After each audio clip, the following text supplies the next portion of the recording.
He glanced up. The night was brightly lit. Only a thin veil of cloud hung in the sky, allowing the brightest stars to pierce through, their light clear and cold.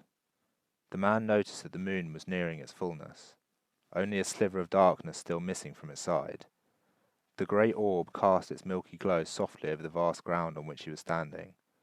There would be no one else nearby. There never was. It was why he always chose to come to this pool, the only one he could easily reach with no danger of discovery or interruption. The man smiled fondly as he stared down at the shining surface of the water, his reflection smiling back in its crooked way. The pool looked clear despite its darkness, seemingly endless as it disappeared into a void beyond the few feet the man could make out in the half-light. He wondered as to whether he ought to think of the body as a lake, but somehow it never seemed to qualify.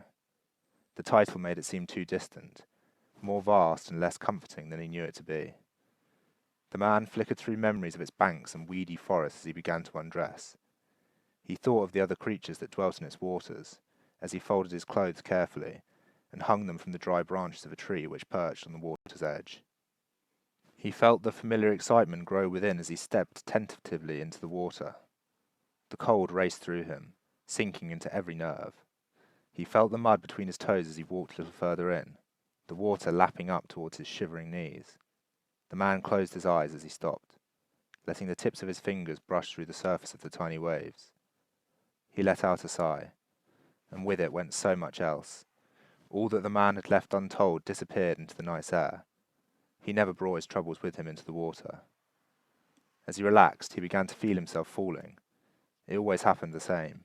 The body stiffened, and the mind began to drift, dwindling down as more and more fell away. Then the man's body began to follow his diffusing thoughts, his skin softening and moving as it flowed and started to shimmer. The man was subject to a strange sense of condensing as the ground fell beneath him. The void slowly began to rise up to meet him, and the air became more difficult to breathe. As the change came to its climax, the man's tiny heart stopped for a brief moment, as the peculiar weightlessness consumed him, before his wriggling form rejoined his mind with a splash, followed then by a silence. The blissful, holding quiet wrapped around the man like a blanket as the cold melted away into the surrounding water.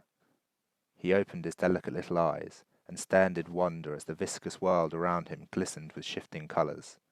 He flicked with delight as he dragged the first mouthful of water through his lungs and kicked deeper into the pool. The man soared through the murk with no thought other than movement. His thoughts became darts and swirls as every drop of water about him sung with a different tune, guiding his body with no requirement of concentration. An awkward joy gripped him as he swirled and spun in every direction, his long, powerful body turned. The man would have laughed if his throat wasn't full of water. Instead he twisted, his scales dancing with colour, and forged on, the end of his ghostly tail disappearing into the dense mass of tangled weeds.